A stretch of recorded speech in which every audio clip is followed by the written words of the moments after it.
ایک دوسرے کو اپنا نمبر بھی نہیں دیا تھا، کبھی اس کی ضرورت ہی نہیں پڑی تھی، اور آج آخری دفعہ بھی وہ نہ آ سکا۔ میں بڑے بوجھل دل کے ساتھ یونیورسٹی سے گھر آئی۔ میرا آخری دن بہت برا گزرا تھا۔ کچھ دن تو یونیورسٹی کی تکن اتارنے میں ہی گزر گئے، لیکن پھر یونیورسٹی چھوڑنے کے کچھ عرصے بعد زندگی نے ایسا پلٹا کھایا کہ میں دنگ رہ گئی۔ ابو کو اچانک کام کے دوران ہارٹ اٹیک ہوا اور وہ کئی دنوں تک ہسپتال میں داخل رہے۔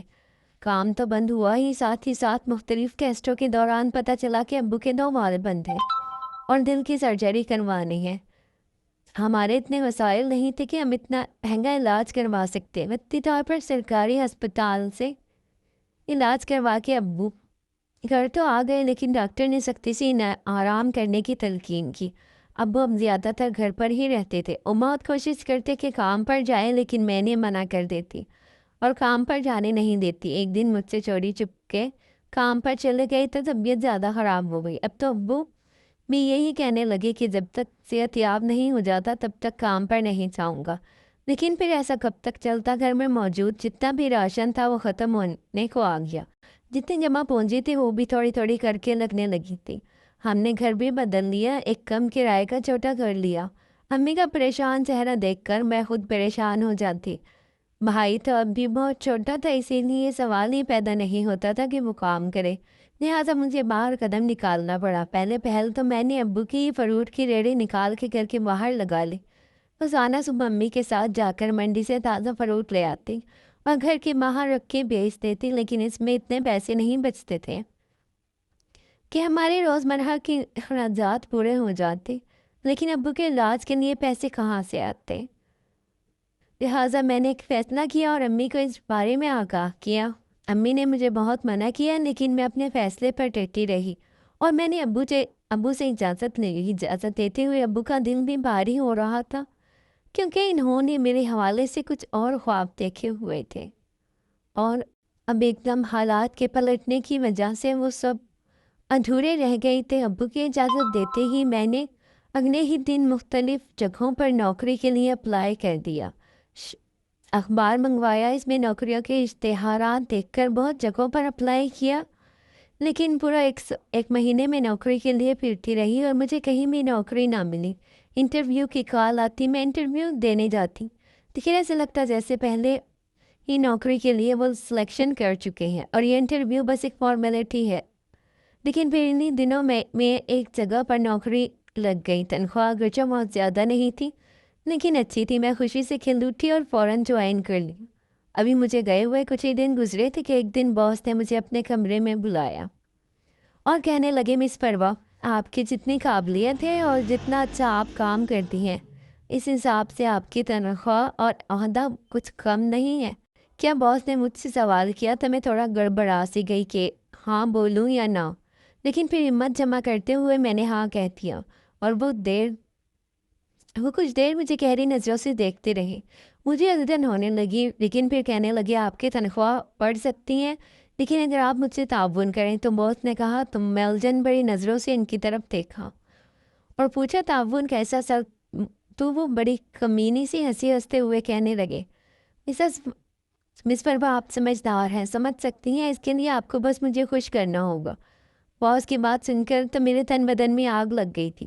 میں ایک دم غصے سے کھڑی ہوئی اور کہنے لگی، تم جیسے کمینوں کی وجہ سے ہی لڑکیاں گھروں سے نکلنے سے ڈرتی ہیں۔ میں لعنت بھیجتی ہوں تم پہ اور تمہارے کام پہ، میں غصے سے کہتی ہوئی دفتر سے باہر آ گئی۔ پیچھے سے وہ کمینہ باس مجھے آواز ہی دیتا رہ گیا۔ میری آنکھوں سے آنسو بہہ رہے تھے، مجھے اپنا آپ اتنا بے بس اور بے مول لگ رہا تھا۔ یہ دنیا مجبور اور بے کس لوگوں کی نہیں ہے۔ میں کتنی دیر اس طرح بے مقصد سڑک کنارے چلتی رہی، لیکن آخر کار کب تک؟ گھر تو جانا ہی تھا۔ گھر پہنچ کر امی نے میرا پریشان چہرہ دیکھا تو پوچھنے لگی، کیا ہوا فروا؟ تم اتنی پریشان کیوں ہو؟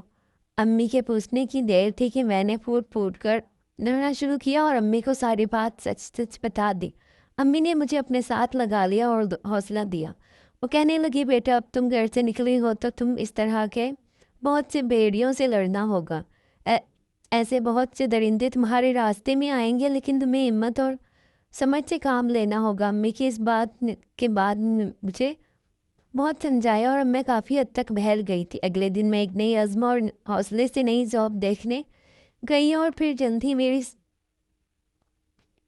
میرے سے مجھے قابلیت کی وجہ سے انٹرپرائزرس میں نوکری مل گئی۔ یہ نوکری پہلے والی نوکری سے بہت بہتر تھی، اس میں تنخواہ بھی زیادہ تھی اور ایک پک اینڈ ڈراپ کی سہولت بھی تھی۔ مجھے اب کافی آسانی ہوتی تھی۔ یہاں پہ کام کرتے ہوئے مجھے 2 ماہ ہو چکے تھے۔ یہاں کا ماحول بہت اچھا تھا۔ میں نے آج تک صرف اپنی کمپنی کے ہیڈ کو ہی دیکھا تھا۔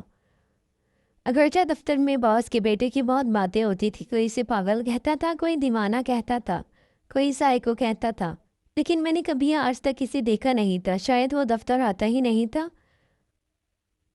کچھ میں بھی اپنے کام سے کام رکھتی تھی، لیکن پھر انہی دنوں باس نے خواتین ورکرز کی ایک میٹنگ بلوائی اور ان کی ایک عجیب اعلان سننے میں آیا۔ باس نے کہا تھا کہ جو بھی لڑکی میرے بیٹے کے ساتھ شادی کرے گی اور اس کے ساتھ پورے 24 گھنٹے گزارے گی تو میں اسے بہت بڑی رقم انعام کے طور پر دوں گا۔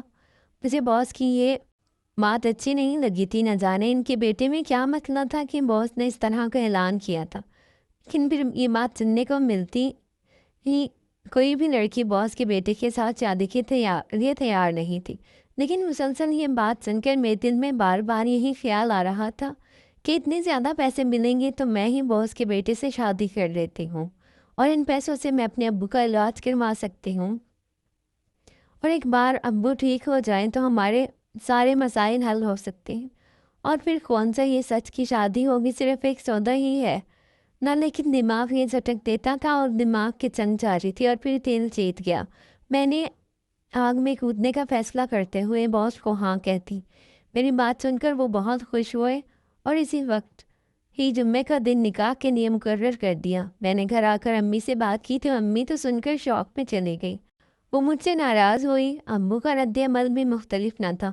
دونوں نے مجھے اس کام سے باز رہنے کے لیے کہا، لیکن میں نے اب ٹھان لی تھی اور سب سے بڑی بات مجھے ان پیسوں کا لالچ تھا جن کے ساتھ میں ابو کا علاج کروا سکتی تھی۔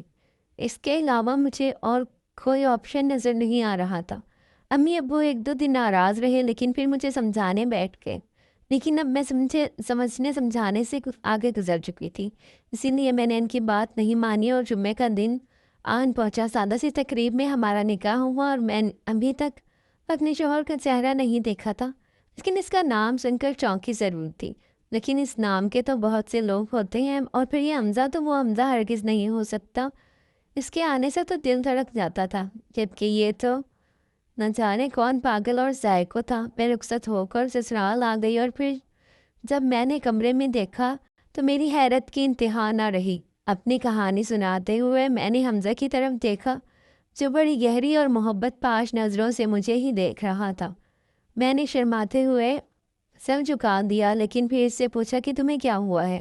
کیوں تم ایسے سائیکو ہوتے جا رہے ہو؟ کیوں تمہارے بارے میں ایسا مشہور ہے؟ میری بات سن کر حمزہ نے ایک گہرا سانس لیا اور کہنے لگا، میں جب لاہور سے مائیگریٹ ہو کر ملتان یونیورسٹی میں آیا تو یہاں پر ڈپارٹمنٹ میں داخل ہوتے ہی میری پہلی نظر تم پہ پڑی تھی۔ تم ایک طرف بینچ پر بیٹھی اپنے کچھ نوٹس بنا رہی تھی، ان سب ماڈرن اور فیشن کی ماری لڑکیوں میں جنہوں نے میک اپ کر کر کے خود کو ایک پیسٹری بنایا ہوا تھا۔ تم بالکل منفرد لگ رہی تھی۔ تمہارا چہرہ ہر قسم کے میک اپ سے پاک اور بہت پیارا لگ رہا تھا۔ تم نے عبایا پہنا ہوا تھا اور بہت مقدس اور باحجاب لگ رہی تھی۔ میں کچھ لمحے ٹھٹک کر تمہیں دیکھتا رہا۔ ایسا نہیں تھا کہ میری زندگی میں پہلے لڑکیاں نہیں آتی تھیں، لیکن وہ صرف وقت گزارے کے لیے تھی۔ تمہیں دیکھ کر میں پہلی نظر میں ہی محبت کے شکار ہو گیا تھا اور میں نے وہیں کھڑے کھڑے فیصلہ کر لیا تھا صرف تمہیں ہی اپنی شریک حیات بناؤں گا۔ مجھے تمہیں دیکھنا، تم سے بات کرنا اچھا لگنے لگا تھا۔ انہی دنوں میں بابا کی طرف سے مجھ سے شادی کا پریشر پڑنے لگا۔ دراصل لاہور سے پاپا نے مجھے بلوایا ہی اسی لیے تھا۔ میں نے ان سے تمہارا ذکر کیا، لیکن پاپا نے مجھے صاف انکار کر دیا اور تم سے ملنا بھی گوارا نہیں کیا۔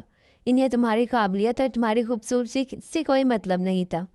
وہ اپنی ہی جیسی بزنس کلاس فیملی میں میرا رشتہ کرنا چاہتے تھے تاکہ اپنے بزنس کو 4 چاند لگا سکے۔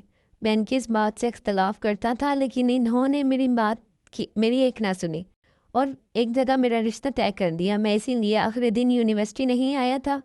مجھے پتا تھا کہ تم مجھے پسند کرتی ہو، لیکن میں آخری دن تمہارے آس اور امید نہیں توڑ سکتا تھا۔ اسی لیے دانستہ طور پر یونیورسٹی نہیں گیا تھا۔ پاپا نے میری منگنی بہت دھوم دھام سے کر دی تھی۔ میں نے پاپا کی مرضی کے آگے سر تو چکا دیا تھا، لیکن اس کے بعد میں چپ چپ رہنے لگا۔ میری منگیتر اکثر مجھے باہر لے کر جانے کے لیے آتی، مجھے مہنگی مہنگے تحفے دیتی، وہ میرے ساتھ وقت گزارنا چاہتی تھیں، لیکن مجھے یہ سب بالکل اچھا نہیں لگتا تھا۔ جب بار بار تمہارا خیال آتا، اور پھر ایک دن میں نے یونیورسٹی کے کلرک ڈپارٹمنٹ سے تمہارے گھر کا پتہ نکلوایا اور تمہارے گھر بھی گیا، لیکن وہاں سے پتہ چلا کہ تم لوگ تو گھر چھوڑ کر جا چکے ہو۔ میں بہت مایوس ہوا، اب اتنے بڑے شہر میں تمہیں کہاں سے ڈھونڈتا۔ اس کے بعد میں جیسے خود سے ہی بیزار ہو گیا تھا۔ سو ریڈرز، اگر ابھی تک آپ نے ہمارا چینل سبسکرائب نہیں کیا تو ہمارے چینل کو سبسکرائب کریں، ویڈیو کو لائک کریں۔ انہی دنوں میں ایسی کیفیت میں میرا اپنے منگیتر کے ساتھ جھگڑا ہوا۔ وہ مجھے کسی کنسرٹ میں لے جانا چاہتی تھی، جبکہ میرا دل نہیں چاہ رہا تھا، اسی لیے میں نے اسے صاف منع کر دیا۔ وہ مجھے بار بار تنگ نہ کرے، اس کو میرا انکار اپنی انسلٹ لگا۔ اس نے اپنے پاپا سے میرے رویے کے بارے میں شکایت کی۔ اس کے پاپا نے میری پاپا سے بات کی اور میں گھر میں ایک طوفان اٹھ چکا تھا۔ پاپا نے پہلے تو بہت برا بھلا کہا، پھر پاپا نے مجھے صاف صاف وارننگ دی تھی کہ مجھے اس لڑکی سے معافی مانگنی ہوگی اور اپنا رویہ بہتر کرنا ہوگا، ورنہ ان کے بزنس کو نقصان ہوتا اور ہمارے رشتے کو بھی۔ لیکن میرا ایسا کوئی ارادہ نہیں تھا، نہ تو میں اس لڑکی سے معافی مانگی اور نہ ہی اپنے رشتے کو بہتر بنایا۔ نتیجتاً ہماری منگنی ٹوٹ گئی۔ بابا مجھ پر بہت غصہ ہوئے، پھر پاپا نے ایک اور جگہ میرا رشتہ پکا کر دیا۔ مجھے اس لڑکی سے ملنے جلنے کے لیے کچھ وقت دیا۔ پاپا چاہتے تھے کہ ہم ایک دوسرے کو سمجھیں، پھر جلد ہی وہ ہماری شادی پکی کر دیں، لیکن میں بیزار سا گھر پر ہی پڑا رہتا۔ میرا دل ہی نہیں کرتا تھا کہ کہیں باہر آؤں جاؤں۔ پاپا مجھے بہت ڈانٹتے، اکثر مجھے سمجھاتے، لیکن وہ میری بات ماننے کو تیار نہیں تھے۔ کچھ عرصے بعد اب پاپا کو بھی تشویش ہونے لگی۔ وہ گاہے بگاہے مجھے وقت دیتے، میری بات کے ساتھ کھانا کھاتے، لیکن مجھے ان کا ساتھ نہیں چاہیے تھا۔ مجھے جب ان کی ضرورت تھی تب وہ بزنس جمانے کی فکر میں لگے رہتے۔ خیر، میرا رشتہ بھی ختم ہو گیا۔ میں نے پاپا کو صاف منع کر دیا کہ میرے لیے کوئی رشتہ نہ دیکھے، نہ ہی مجھے ابھی شادی کرنی ہے، مجھے کچھ وقت دیں۔ پاپا بھی شاید اس بات کو سمجھ چکے تھے، اسی لیے انہوں نے مجھے سمجھنے کے لیے وقت دیا۔ کچھ دن اسی طرح سے گزرے۔ پاپا اپنے اکلوتے بیٹے سے دنیا سے الگ تھلگ اور بیزار دیکھتے تو انہیں اچھا نہ لگتا۔ وہ اکثر میرے دوستوں کو کال کر کے بہانے سے گھر بلواتے تاکہ میں خوش ہو سکوں، لیکن میں وقتی طور پر تو بہل جاتا تھا اور بعد میں اسی کیفیت کا شکار ہو جاتا۔ کچھ دن بعد آخر پاپا نے ہار مان لی اور مجھے کہنے لگے کہ تم اس لڑکی کو ڈھونڈ لو، اگر تو تم 1 مہینے کے اندر اس لڑکی کو ڈھونڈنے میں کامیاب ہو گئے تو میں تمہاری شادی اس کے ساتھ کر دوں گا، ورنہ پھر تمہیں میری بات ماننی پڑے گی، تمہیں اسی لڑکی سے شادی کرنی ہوگی۔ یعنی پاپا کی شرط مان لی۔ میں نے تمہیں بہت ڈھونڈا، تمہارے پرانے محلے بھی گیا، وہاں سے تمہارا نیا پتہ لیا، لیکن انہوں نے جو پتہ دیا وہ غلط نکلا۔ تمہارے ابو کے بارے میں مجھے کچھ علم نہیں تھا، اسی لیے کیا پوچھ گچھ کرتا۔ 1 مہینہ کیسے گزرا مجھے کچھ خبر نہ ہوئی۔ میرے پاس تمہاری کوئی تصویر بھی نہ تھی اور نہ ہی تمہارے کسی سے کوئی دوستی تھی جس سے میں تمہارے بارے میں پوچھ سکتا۔ جیسے ہی مہینہ ختم ہوا، پاپا نے مجھ سے پوچھا تو میں نے ہارے ہوئے انداز میں کہا کہ وہ جس بھی لڑکی سے میری شادی کریں گے میں تیار ہوں۔ پاپا تو جیسے خوشی سے بے قابو ہو گئے اور اگلے ہی دن انہوں نے کہا کہ میں نے اس جمعے تمہارا نکاح کا پکا کر دیا ہے، جمعے کو تیار رہنا۔ میں نے اس لڑکی کے بارے میں کچھ بھی دریافت نہیں کیا، تم نہیں ہوا تو کوئی بھی ہو، کیا فرق پڑتا ہے۔ جمعے کو نکاح کے وقت تیار ہو گیا۔ نکاح کے دوران تمہارا نام سن کر چونکا ضرور تھا، لیکن نہ جانے کتنی پرواہ دنیا میں ہوں گی، میں یہ سوچ کر رہ گیا۔ پھر تمہیں اپنے کمرے میں دیکھ کر حیران ہو گیا ہوں۔ شاید قدرت نے ہمارا ملنا لکھا تھا، اس طرح ہمارا نصیب جڑا تھا، اور دیکھ لو آج ہم ایک ہیں۔ حمزہ نے یہ کہتے ہوئے اپنا ہاتھ آگے کیا تو میں نے بھی اس کے ہاتھ پر اپنا ہاتھ رکھ دیا۔ اگلے دن میں اور حمزہ بہت خوش باش انداز میں اپنے کمرے سے نکلے اور جا کر پاپا سے ملے۔ پاپا ہم دونوں کو ایک ساتھ خوش دیکھ کر بہت حیران ہوئے اور پھر ہم دونوں کو ایک ساتھ گلے لگا لیا۔ ان کی آنکھیں بھیگ گئی تھیں، شاید وہ بھی حمزہ کو اس حالت کی وجہ سے بہت پریشانی میں تھے اور اب اسے خوش دیکھ کر انہیں اچھا لگا تھا۔ ہم مل کر ناشتہ کرنے لگے۔ حمزہ تھوڑی دیر بعد ہر چیز اٹھا کر مجھے پیش کر رہے تھے۔ مجھے بہت اچھا لگ رہا تھا اور پاپا